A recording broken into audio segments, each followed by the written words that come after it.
성호경하고 주님의 기도하고 성모송하고 영광송 다음 페이지 쭉 이어서 이렇게 다시 성호경 이렇게 마치겠습니다. 시작해요. 성부와 성자와 성령의 이름으로 아멘. 하늘에 계신 우리 아버지, 아버지의 이름이 거룩히 빛나시며 아버지의 나라가 오시며 아버지의 뜻이 하늘에서와 같이 땅에서도 이루어지소서. 오늘 저희에게 일용할 양식을 주시고 저희에게 잘못한 일을 저희가 용서하오니 저희 죄를 용서하시고 저희를 유혹에 빠지지 않게 하시고 악에서 구하소서. 아멘. 자, 뒷페이지 성모송. 은총이 가득하신 마리아님 기뻐하소서. 주님께서 함께 계시니 여인 중에 복되시며 태중의 아들 예수님 또한 복되시나이다. 천주의 성모 마리아님, 이제와 저희 죽을 때 저희 죄인을 위하여 빌어주소서. 아멘. 자, 영광이 성부와 성자와 성령께 처음과 같이 이제와 항상 영원히 아멘. 성부와 성자와 성령의 이름으로 아멘. 찬미 예수님. 자, 오늘은 제8절 거룩하고 보편된 교회를 믿나이다. 37페이지 펼치시면 됩니다. 페이지 37페이지. 예. 37페이지 제8절 예. 제목 다 같이 한번 천천히 읽어보겠습니다. 시작. 거룩하고 보편된 교회를 믿나이다. 자, 교회에 대한 가르침이에요. 자, 사도신경의 8번째 구절은 우리 가톨릭 교회가 예수님에 의해서 세워졌고 내가 교회의 일원이라는 것을 가르쳐 줍니다. 교회란 무엇인가요? 자, 교회.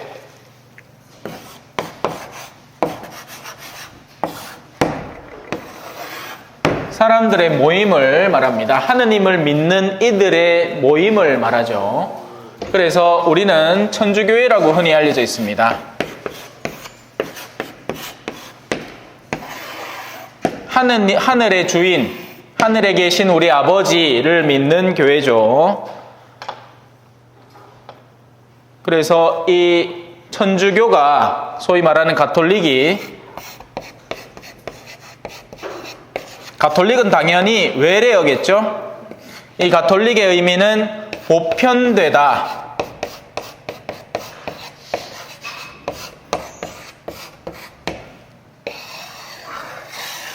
라는 뜻을 품고 있는 외래어입니다. 그래서 좀 더 엄밀하게 쓰자면 이제 카톨릭으로 쓸 수도 있는데 외래어이기 때문에 우리는 이제 가톨릭에 정착하는 이유가 이 가 때문에 그렇습니다. 가 때문에. 영어니까 카가 더 맞겠죠, 사실은. 그죠? Catholic 이렇게 얘기하잖아요. 근데 이제 가로 적어 놓으면 순번에서 앞에 우위를 차지합니다. 우리 마치 원래 외국말의 한국은요, 꼬레아거든요, 꼬레아. 고려에서부터 비롯된 단어입니다. 근데 이게 이 우리나라의 공식 단어를 쓸 때 재팬 밑으로 가도록 K를 썼다는 속설이 있죠. 예. 원래 같으면 C를 쓰는 게 맞아요. 예. 근데 이제 일제시대를 거쳐오면서 이렇게 정착이 되어버렸겠죠. 안타깝게도. 이제 바꾸긴 너무 뒤늦었고, 그죠? 근데 아직 스페인 계열에서는 꼬레아라고 씁니다.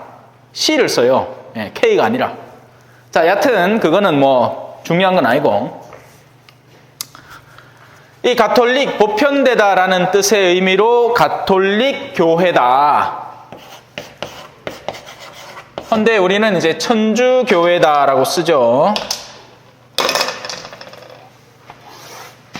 이게 이제 가톨릭이 중국이라는 곳을 거쳐오면서 중국에서 합당한 언어로 번역되다 보니까 천주님을 믿는 천주교가 된 겁니다. 그래서 천주교회라고 하는 거죠. 자, 교회는 흔히 사람들이 건물을 떠올립니다.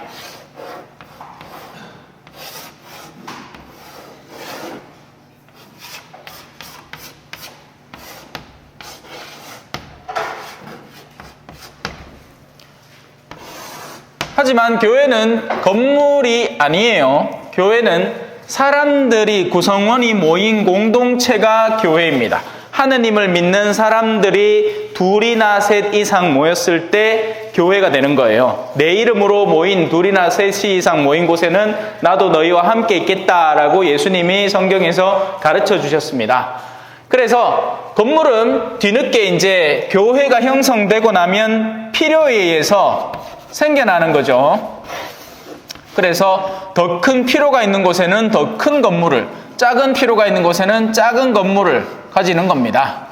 그래서 교회가 건물을 얘기하는 게 아닙니다. 예. 교회는 사람들의, 하느님을 믿는 사람들의 모임을 말해요. 자, 그래서 교회란 무엇인가요? 라는 질문에 이렇게 답변을 합니다. 교회는 예수님을 주님이자 구원자로 받아들여 세례를 받게 된, 세례라는 것은 성사 가운데 하나죠. 하느님의 일 가운데 하나로서 하느님의 자녀가 되는 거룩한 성사라고 표현을 합니다. 그 세례를 받게 된 이들로 이루어진 예수님의 크나큰 가족입니다. 자, 교회는 누가 세웠을까요? 교회는 바로 주 예수 그리스도께서 직접 세우셨습니다. 당신이 당신의 제자들을 불러 모으는 그 순간부터 작은 교회가 형성이 되었고, 사실은 교회는 이전부터 있던 것에 실체가 없던 것을 예수님이 그 실체를 드러내 주신 거겠죠. 교회는 옛날부터 있었을 거 아니에요. 하느님을 믿는 사람들의 공동체는 옛날부터 있었을 거 아닙니까? 하지만 예수님이 이 교회를 뚜렷하게 만들어 주신 겁니다.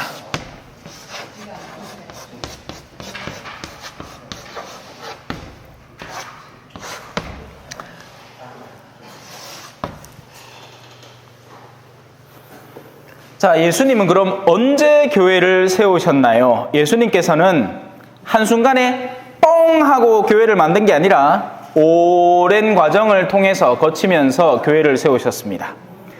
하느님의 나라를 선포함으로 시작해서 베드로를 교회의 반석으로 임명하시고, 교회의 밑바탕, 밑받침이라는 거예요. 성령 강림 때 성령께서 오시어 설립을 완료하셨습니다. 그래서 교회는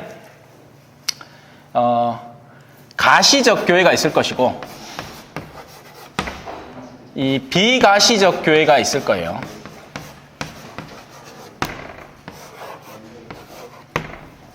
가시적 교회는 이제 눈에 보이는 건물, 사람들의 조직, 뭐 여러 가지 뭐 행정적 구조, 뭐 이런 것들을 가시적 교회라고 합니다. 그리고 비가시적 교회는 영적인 교회를 말하죠.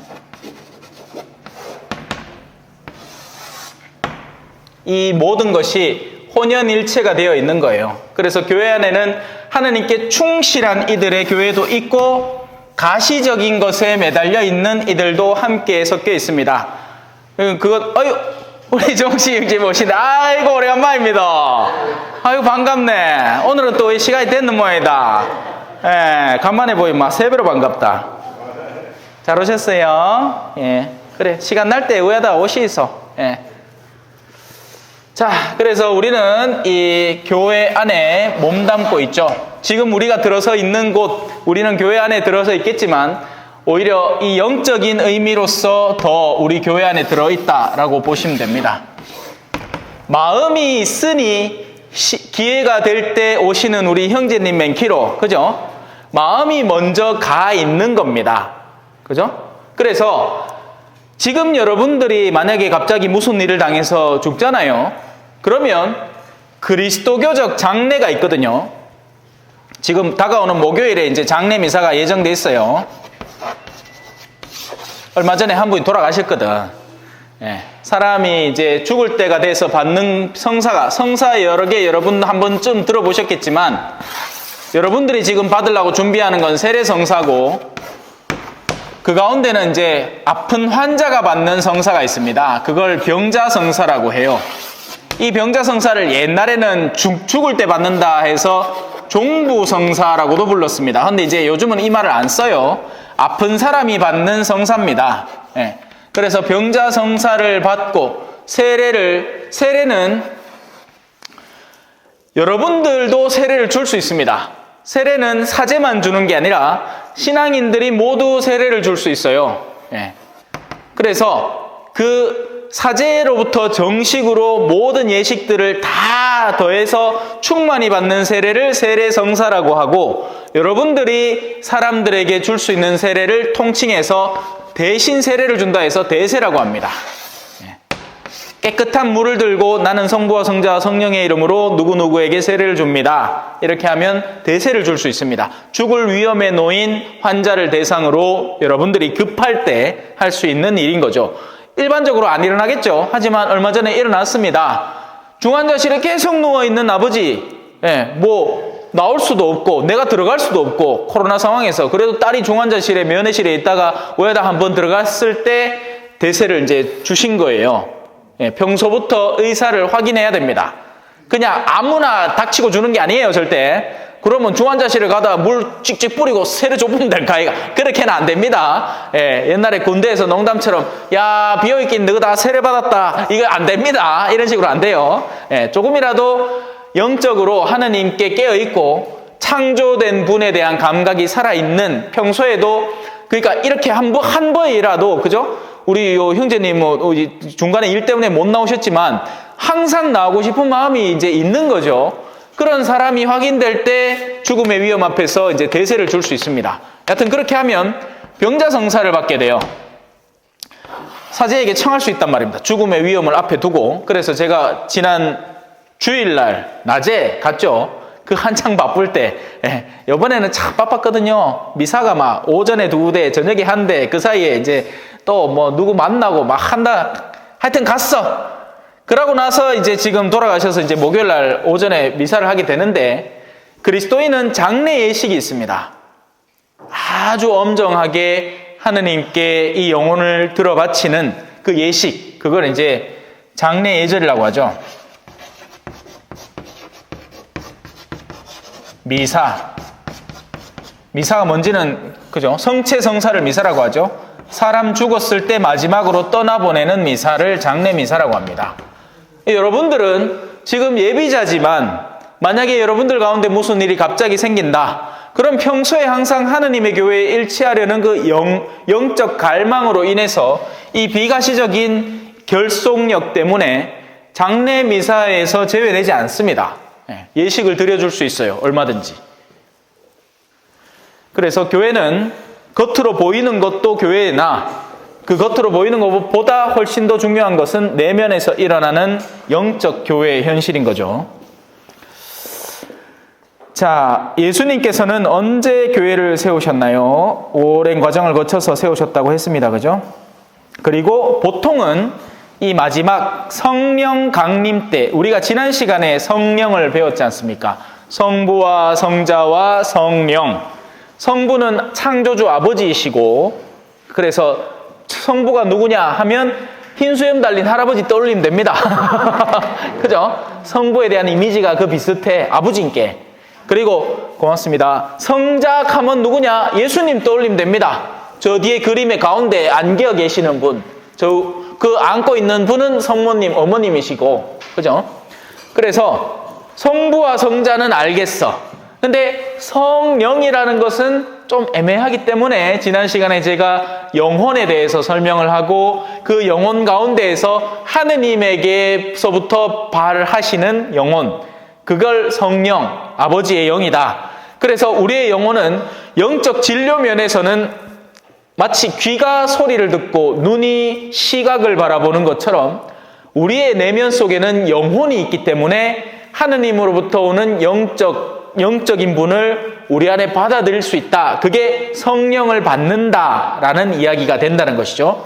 그래서 이 성령 강림이라는 사건이 있었습니다.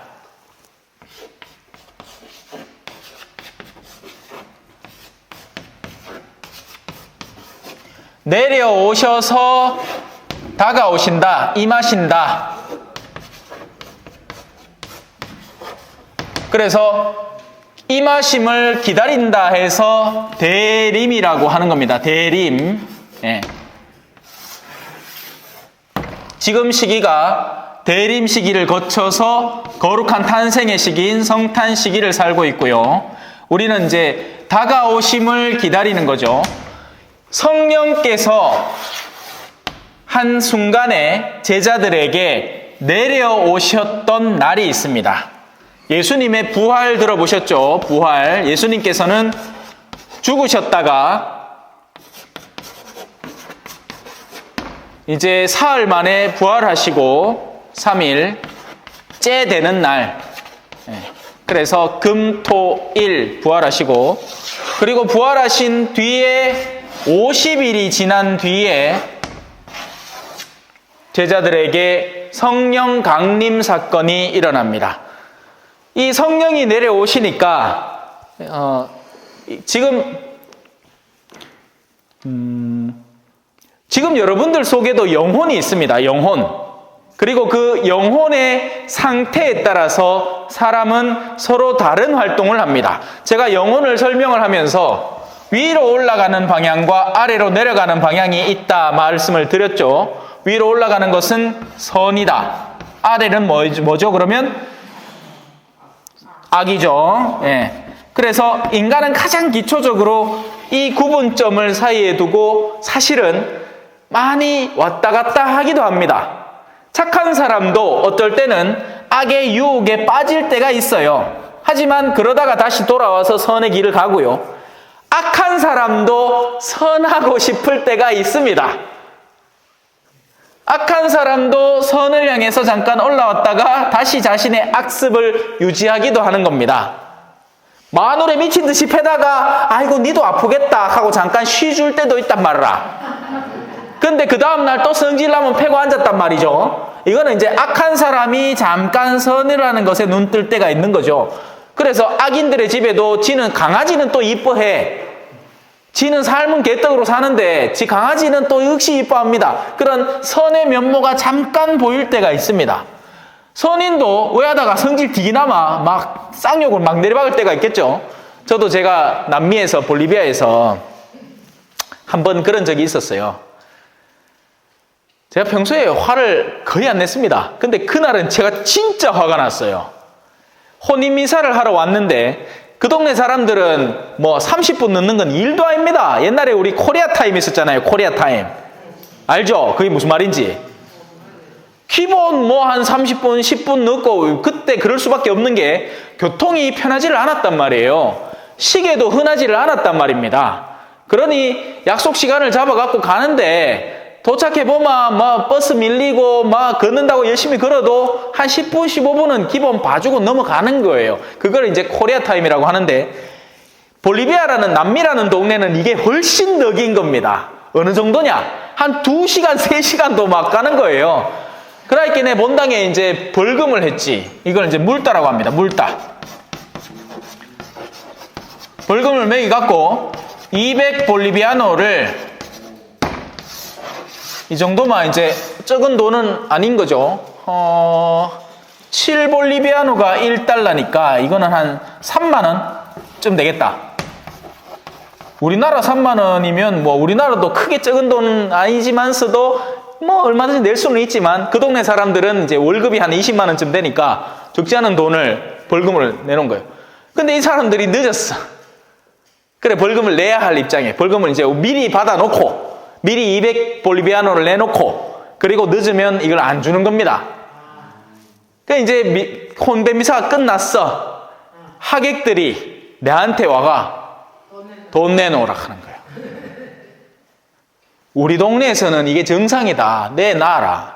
근데 거기서 그냥 내가 슬슬 웃으면서 그런다. 그래도 그렇게 하는 거 아니다. 했는데 이 사람들이 막 고소를 한다느니 하면서 막 영상 찍으라 해서 막 그 순간에 이제 빡 돈 거죠. 빡! 인내심 바닥. 와! 나가! 어마어마하겠죠. 네.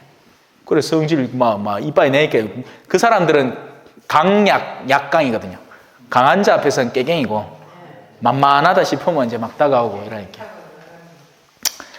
여하튼 그랬습니다. 그래서 자, 영혼의 방향을 설명을 하다가 옆길로 좀 나갔는데, 영혼은 근본적으로 두 방향을 갖고 있는 겁니다. 무슨 방향이다? 선과 악의 방향입니다.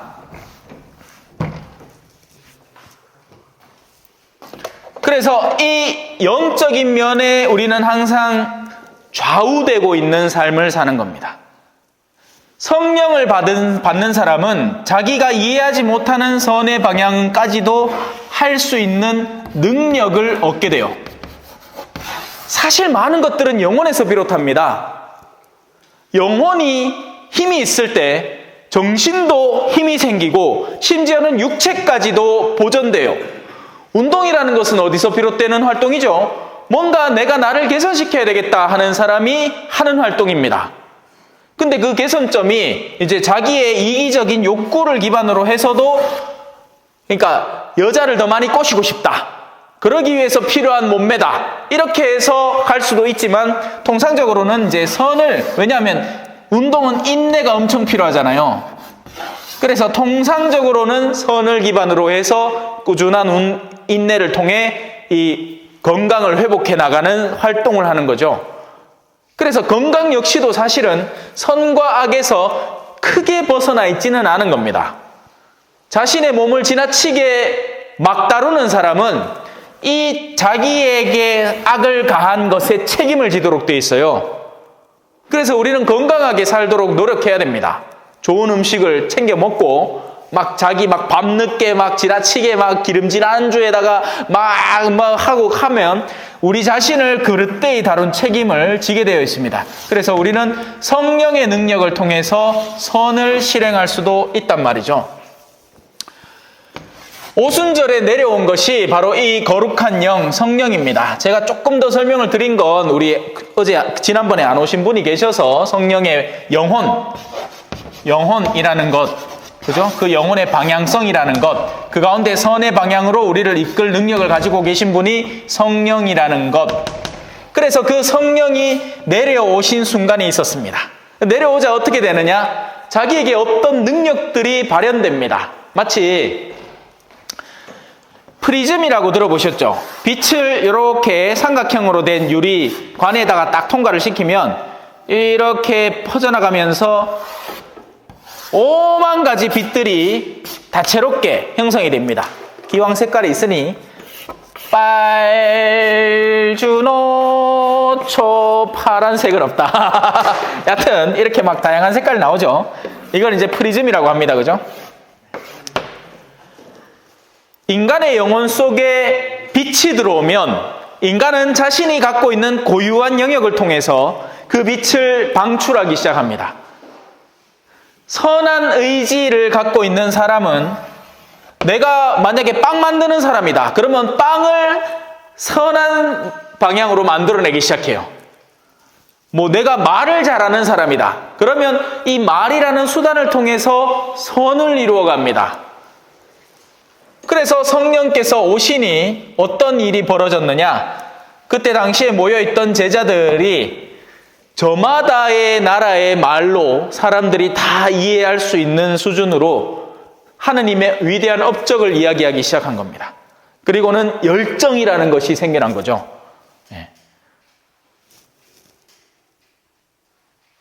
그게 성령 강림 사건이었습니다. 그리고 그 성령 강림 사건을 통해서 교회라는 것이 이제 본질적으로 시작되었다라고 보는 거죠. 그래서 교회의 생일이 언제냐? 교회는 언제 탄생했느냐? 하면 성령 강림 대축일.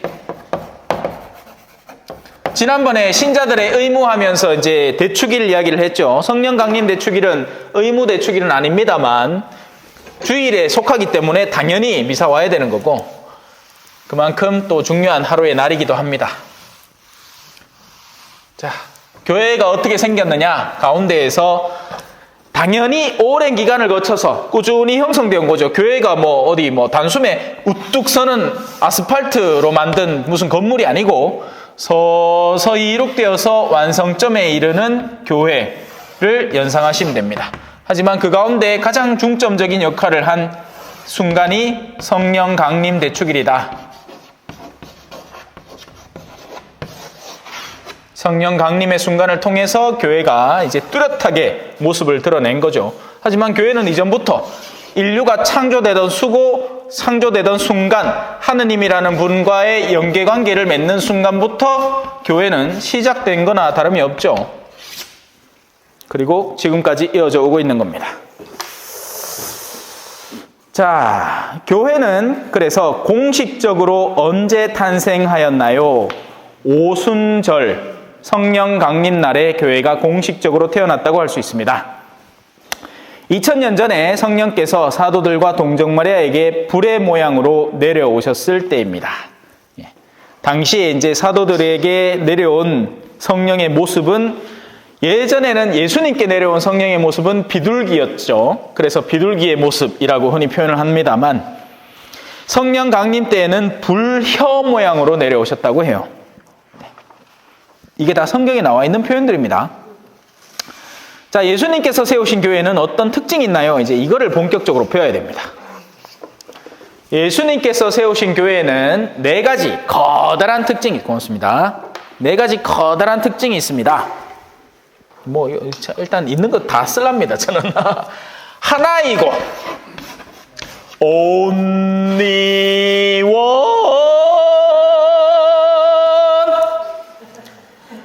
거룩하고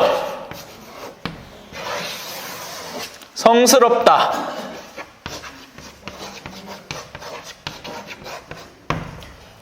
공번되며 보편되다. 자, 보편되다의 영어의 표현을 뭐라고 했죠? 캐톨릭이다. 가톨릭이다. 그리고 마지막은 좀 깁니다. 사도로부터 이어오는 교회다. 자, only one. 이거는 정말 가톨릭 교회의 자랑거리입니다.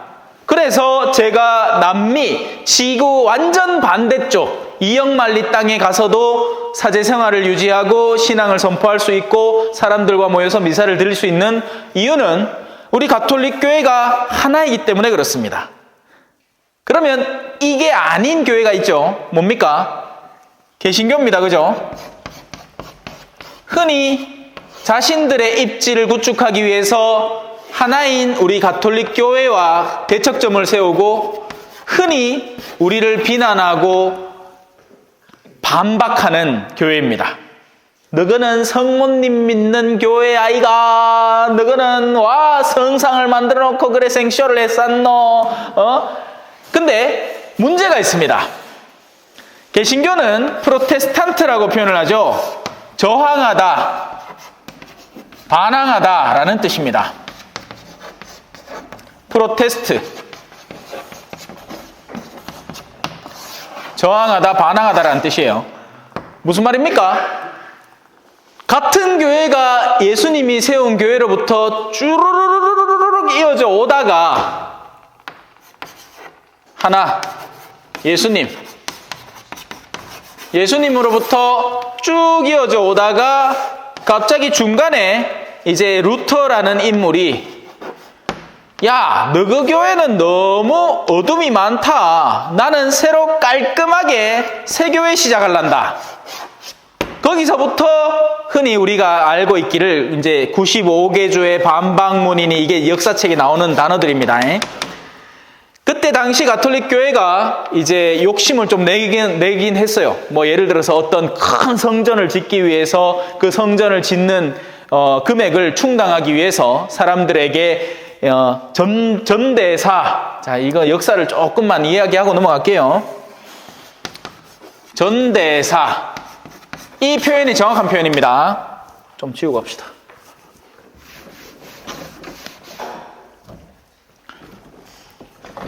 자, 흔히 다른 사람들은 뭐라고 표현하느냐? 면죄부라고 합니다. 이 말은 틀린 말입니다. 왜? 절대로 죄를 사해주는 어떤 종이 조각이 아니었습니다. 이거 하려고 하면 또 여기 더 들어가야 되는데, 나 어디까지 들어가야 되노?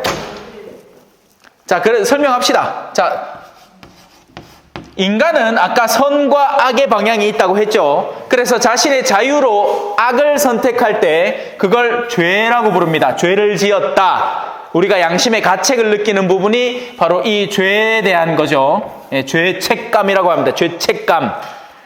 그래서 이 죄를 지으면 어떻게 되느냐? 그 죄를 용서받을 수 있도록 애를 써야겠죠. 그래서 하느님이 그걸 용서해 주실 수 있는데, 문제는 죄는 하느님을 통해서 용서를 얻을 수 있으나 죄의 결과가 남아있는 경우가 많습니다. 여기 멀쩡한 분필이 하나 있어요. 그죠? 여기 멀쩡한 분필이 있습니다. 이걸 어떤 못된 꼬마가 와서 신부님 강의 못하게 해야지 하고는 똑 분질렀어. 자, 그러면 이 죄는 이 못된 아이의 내면 속에 있는 거죠. 그죠? 이 못된 아이가 잘못 선택하고 잘못 생각하고 잘못된 의도를 갖고 있는 겁니다. 그래서 뿌려놓고는 내가 그러면 안 됐는데, 그렇게 못된 마음은 나쁜 마음인데 하고는 가서 용서해 주십시오. 용서를 받았어요. 근데 야는 어쩔기라? 뿌라진 불피는 어쩔기냐고. 누군가가 다시 기워 갚아야 하는 겁니다. 그래서 필요한 것이 벌이라는 개념이에요. 그래서 죄와 벌이라고 하는 겁니다. 죄에서는 벌이라는 그에 상응하는 것이 나오는 거죠. 그래, 원래 죄를 지은 사람이 그 벌을 이행하는 게 맞겠죠. 쥐가 똑 뿌려놨어요. 쥐가 뭐 본드로 붙이든지 뭘로 붙이든지 갖다 붙이지 않습니까? 근데 그 벌을 대신해 주는 개념이 생겨나는 겁니다. 옛날부터 제사라는 개념은 그런 거예요. 죄는 내가 지었으나 내가 그 죄를 기어갖고 싶은데, 그럼 누가 갚을 것이냐?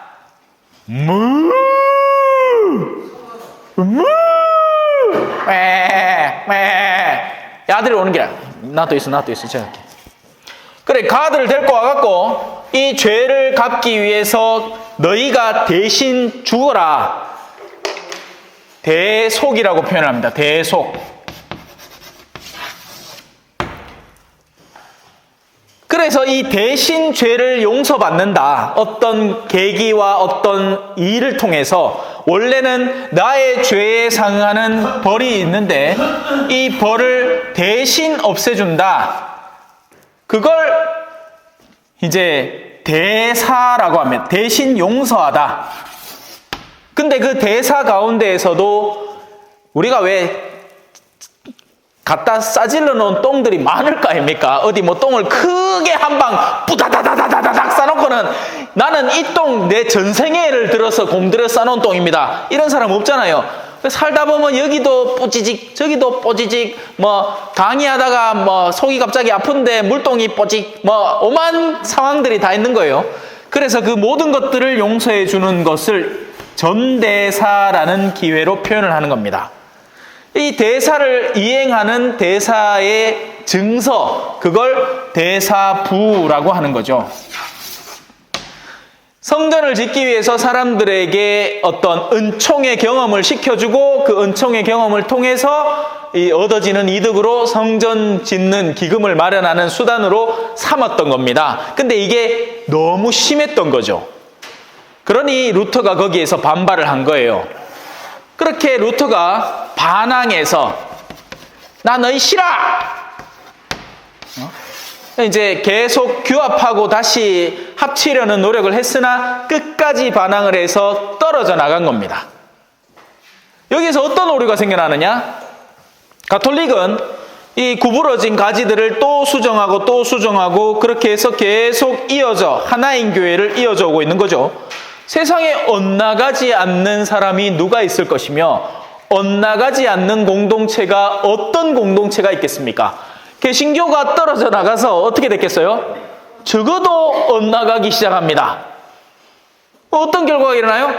어차피 반항한 것이 우리는 반항이 본질이야. 나는 너가 싫어. 또 떨어져 나왔어요. 무슨 파, 쯔빙글리, 칼뱅, 루터파, 칼뱅파, 쯔빙글리파. 나는 너희 싫어! 난 너희 싫어! 난 너희 싫어! 이거 수도 없이 막 계속되는 거예요. 그 극단적인 결과가 뭐냐? 한국 안에만 개신교의 교파가, 각자의 개별 교회가 아니고 교파가 몇 개냐? 200여 개가 넘어갑니다.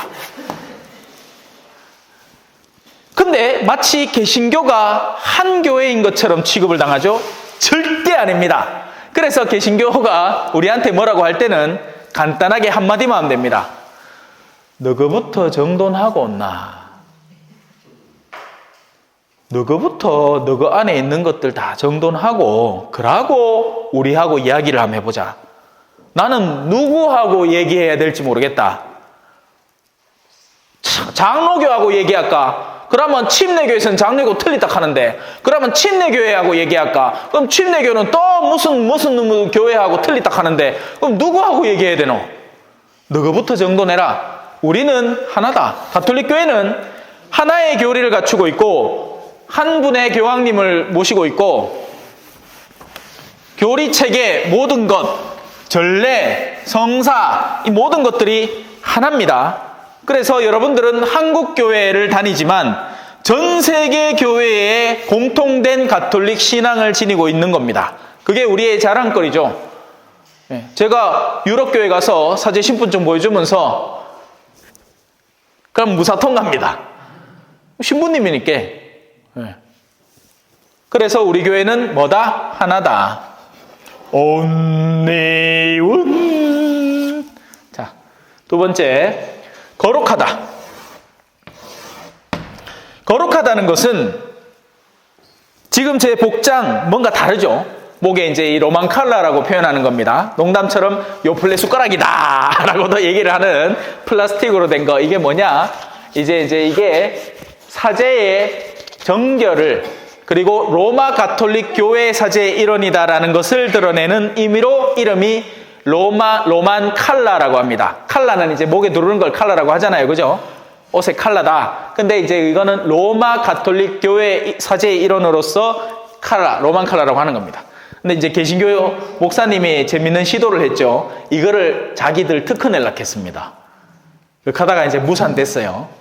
근데 가끔 가다 보면 개신교 목사님들도 어떻게든 자기를, 개신교에는 사제나 이런 직분이 없습니다. 모두가 평신도예요. 갈라 나와서 우리는 모두 평신도고, 오직 신앙, 오직 성경, 오직 은총, 물론 이마저도 한 교파의 주장일 수 있어요. 근데 기본적으로 대충은 이렇게 나가는 거죠. 그런 가운데 만민 사제직, 모든 사람이 다 그래서 평신도밖에 없습니다. 근데 그러다 보니 어때? 구분이 안 돼. 그러니까 목사님들이 찐맛이 없는 기라. 그래 좋다 하는 거를 어떻게든지 다 받아들여서 개신교 예배하는 장면 보면 천주교하고 거의 뭐 다를 바 없이 목에 막 뭐도 걸치고 뭐 단상도 막 멋지게 만들어 놓고 합니다만, 결정적으로 뭐가 없죠? 성체성사가 없죠. 우리가 받아 모시는 그 빵의 예식이 그들에게는 없습니다.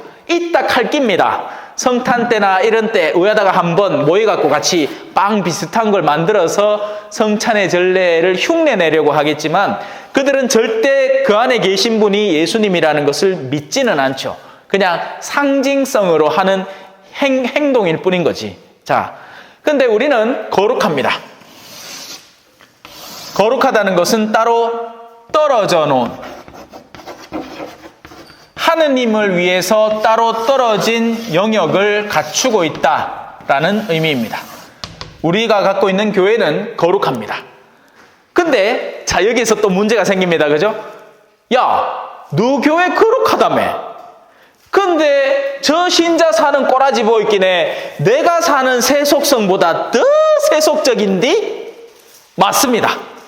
그렇게 관찰하시는 그들의 모양새들은 맞습니다. 왜?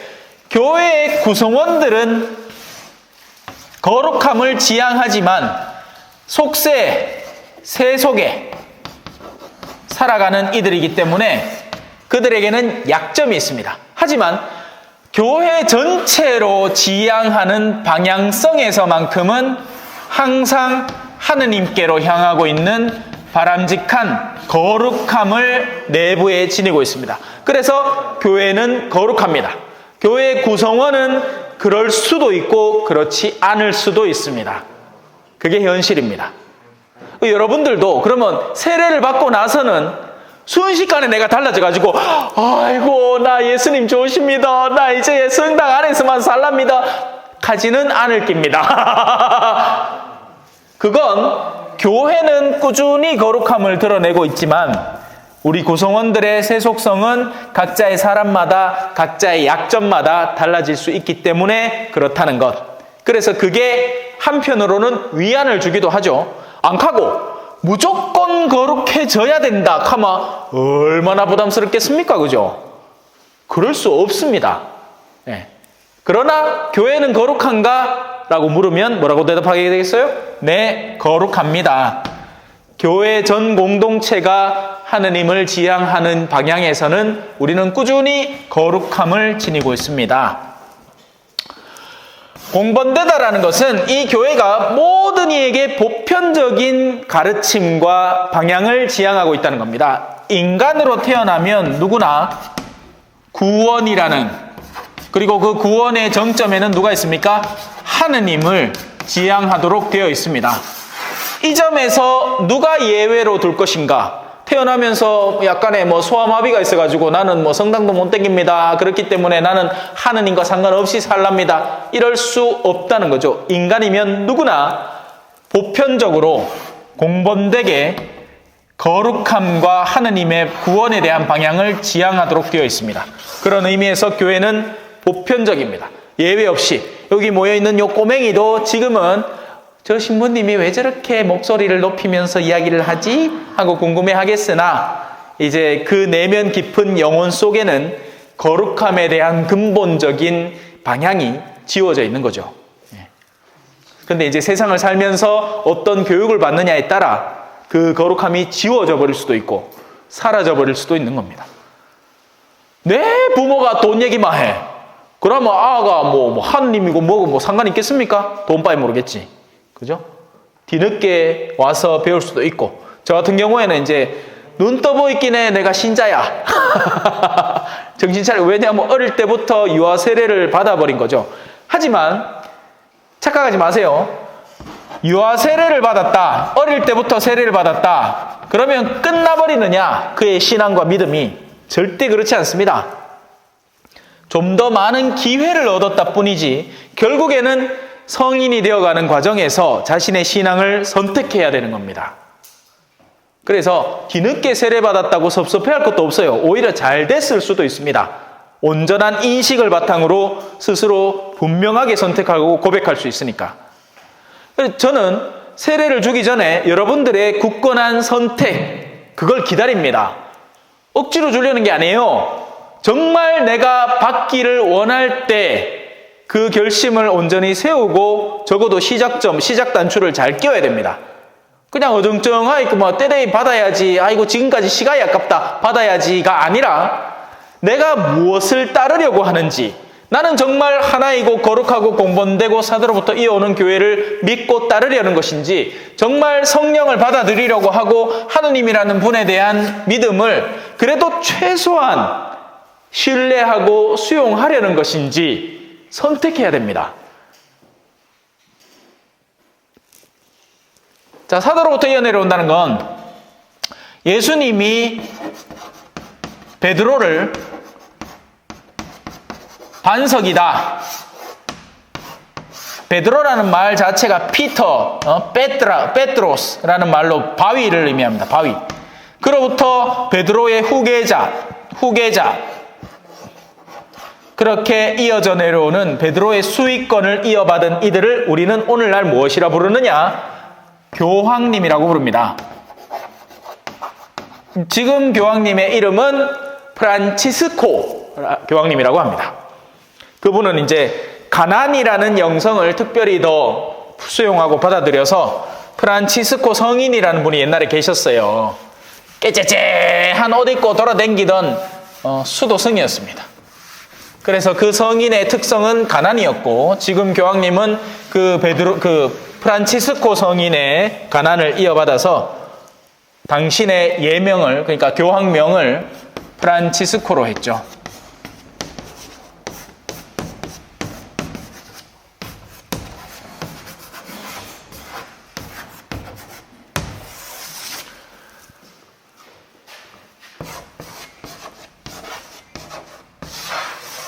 스페인어로는 빠빠라고 합니다. 빠빠. 아빠라는 뜻이에요.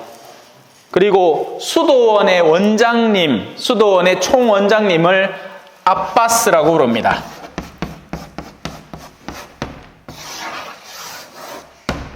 아빠. 역시 빠빠. 아버지, 큰아버지라는 뜻입니다. 우리의 가장 큰 아버지. 네. 이 단어에 대해서 의심하는, 그러니까 이 단어가 적합한가를 두고 얘기하는 사람들이 있는데, 지금까지 우리 한국교회에서 꾸준히 써온 단어이기 때문에 일부러 그걸 바꿔가지고 막 할 의미는 없고, 그냥 우리 편안하게 프란치스코 교황님이라고 부르면 됩니다. 예. 왜냐하면 사실 좀 뭐 느낌이 그렇긴 하죠. 그죠? 교황, 옛날에 마치 황제를 뜻하는, 그래서 어마어마하게 우리와 상관없이 저 높은 자리에서. 근데 그렇지 않죠. 프란치스코 교황님 애쓰고 있다는 건 교회에서 높은 자리를 실행해 보는 사람이면 압니다. 사람들이 흔히 오해하는 게, 제가 이제 인터넷 포털 사이트에서 이런 글을 봤어요. 나도 신부님처럼 대우받고 싶다라고 합니다. 무슨 말이겠어요? 사람들이 일반적으로 보기에 여러분들은 귤 2개씩 줬는데 나는 귤 5개 받았어. 야, 신부 할만하겠는데? 어떨 때는 식당 가 밥 먹는데 옆에 신자분이 가만히 보고 있다가 나갈 때 쓱 계산하고 나가고, 야, 신부 할만하겠는데? 이렇게 생각하는 겁니다.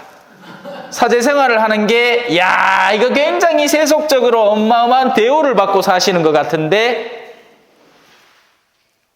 틀린 말은 아니에요. 그런 것들은 실제로 일어나는 일이죠. 예, 언제든지 일어날 수 있고. 그런데 그 대우에는 책임이 있습니다. 지고 가야 할 짐이 있습니다. 아버지가 자녀들로부터 관심과 사랑을 받을 수 있죠. 합당한 대우를 받을 수 있습니다. 왜? 아버지로서의 책임의 의무를 다하고 있기 때문에 그렇습니다. 이게 사라지면 이것도 사라지죠. 그래서 프란치스코 교황님을 전 신자들이 사랑하느냐? 네, 사랑합니다. 왜? 어깨에 지워진 짐이 어마어마하기 때문입니다. 이게 없는 막연한 대우는 없습니다. 그래서 저는 사람들이 가끔씩 뭐 농담처럼 우리 신부님 나중에 주교님 돼야죠 하는데 되기 싫습니다. 와요. 주교님 되면 뭐가 좋을 것 같은데 옷자락 그거 더 입고 다니는 거? 저는 있는 수단도 안 입는 사람입니다. 그 거추장 실없고 치릉치릉한 거를 뭐 좋다고 입고 다니노? 예? 사람들하고 만나는 거, 예? 높은 분들하고 만나는 거, 정치인들 몇 번 만나봤는데 속 시끄럽습니다. 그러고 음험합니다. 기본적으로. 그 가운데 맑은 사람도 가끔 가다가 있겠지만 거의 대부분의 정치권의 사람들은 음험합니다. 그런데 그런 사람들하고 꾸준히 이 대화를 이어가면서 뭔가를 일을 해야 된다? 싫어요. 뭐 좋다고? 자, 그래서 사도로부터 이어오는 교회다. 우리 교회 얘기하다가 갑자기 교황님 이야기로 넘어갔다, 그죠? 우리 교회의 수장이시기 때문에 그렇습니다. 그래서 이 프란치스코 교황님 정도는 이름을 빼야두자. 예. 우리 교황님 이름이 뭐다? 프란치스코 교황님입니다.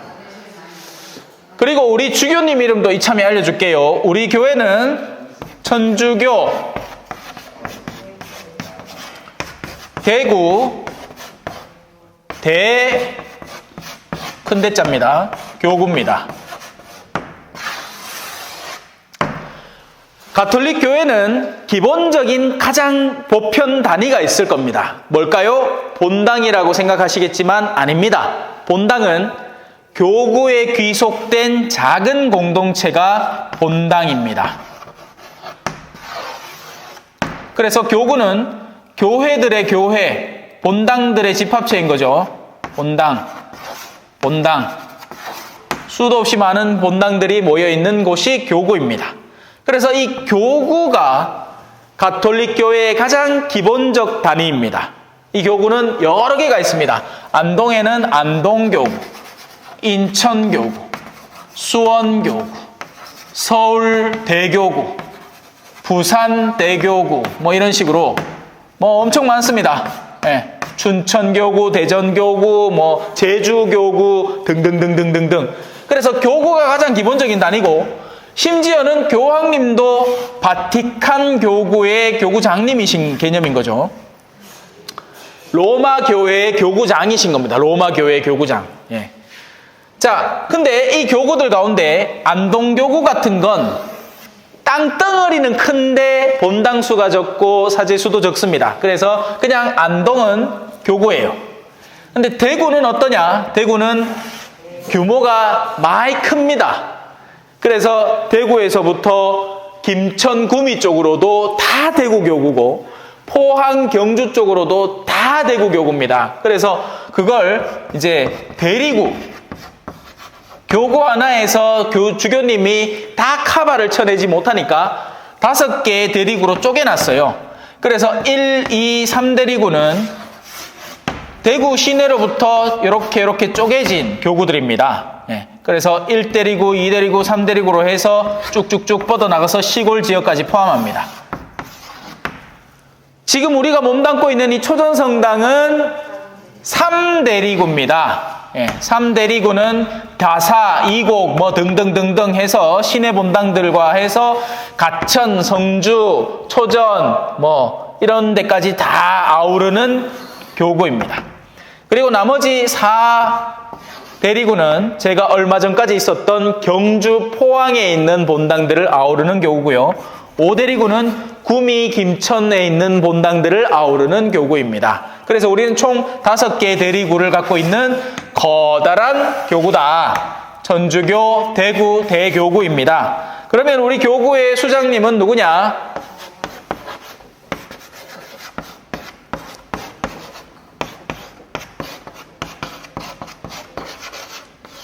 조한길 타데오 대주교님이십니다.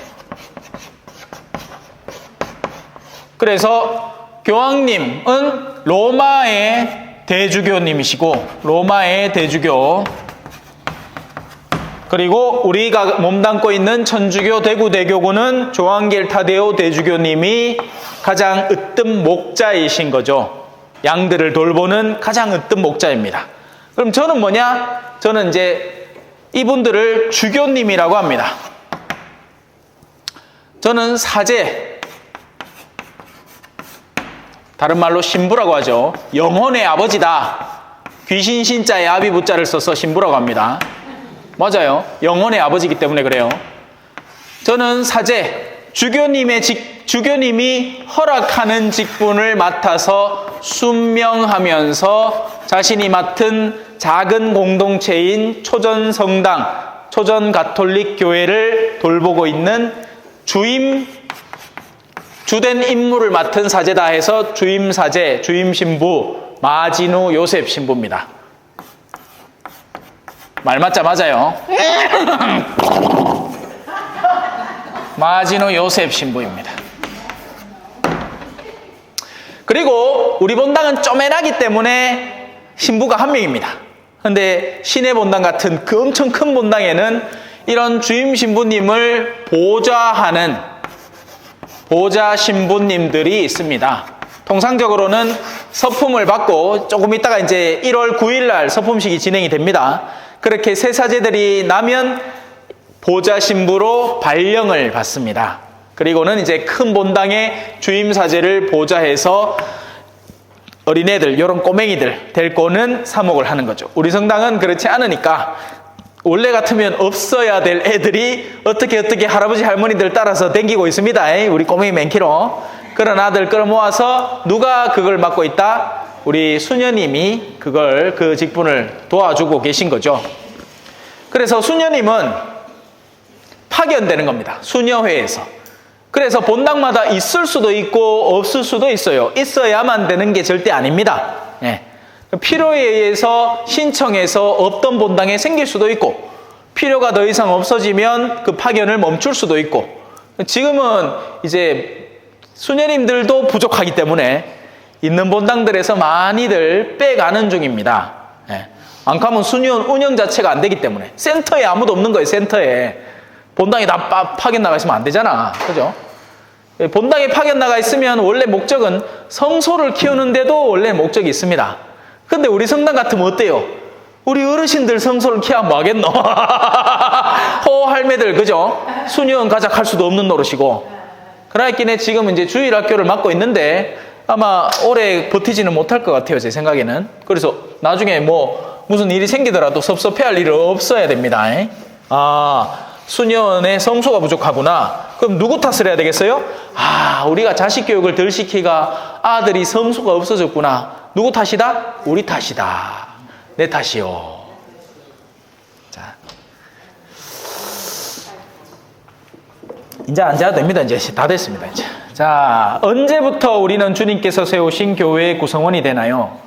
우리는 세례성사를 받는 날부터 교회의 지체 구성원이 됩니다. 공식적으로 그렇다는 얘기죠. 하지만 실질적으로 언제부터 된다? 하느님께 믿음을 두고 당신의 가르침을 따라 살겠다라고 마음을 두는 순간부터 사실상 실천적인 의미로는 신자가 되는 겁니다. 하지만 공식적으로는 언제부터다? 머리에 물을 받는 세례 예식을 거행을 하면서 신자로 거듭나는 거죠.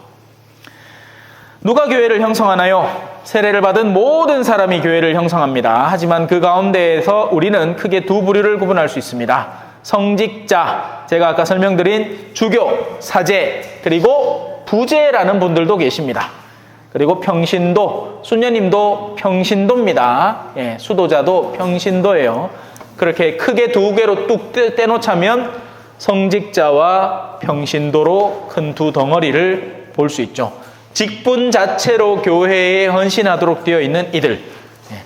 수도자는 평신도들 가운데에서 당신을 따라 살겠노라고 약속을 드리는 개념으로 들어가는 겁니다. 그래서 여러분들도 이제 나이가 지긋하고 예를 들어서 뭐 사별을 했다. 그러면 제속회라는 게 또 있습니다. 수도원의 제속회.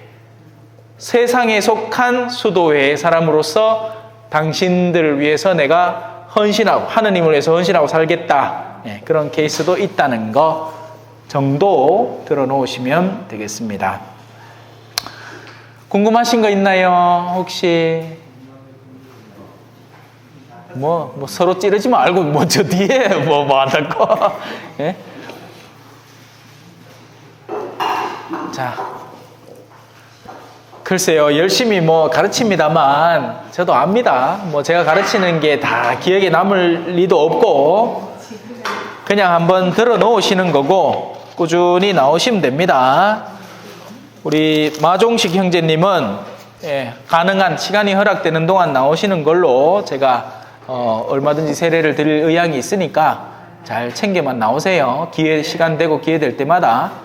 저 주인 아저씨가 가지 마라 하면 또 왜하겠노? 또 바쁘다 오늘 바쁘다 못 간다 하면 왜하겠노? 그죠? 저 안에서 일한다고 바쁜데 그날 사람이 얼마나 많은지 그날은 또 점심때 막 그러니까 그날 너무 바쁘더라고. 그날 무슨 자, 그럼 뭐 다른 질문 없죠? 혹시 뭐 궁금한 거 없죠? 마치도록 하겠습니다. 영광송으로 마칠게요. 영광송. 기도서 14쪽입니다. 기도서 14쪽. 예. 영광송, 짧은 기도, 제일 짧은 기도. 자, 성호경 바치고 영광송 바치고 성호경 바칩니다. 성부와 성자와 성령의 이름으로 아멘. 영광이 성부와 성자와 성령께 처음과 같이 이제와 항상 영원히 아멘. 성부와 성자와 성령의 이름으로 아멘. 수고하셨습니다.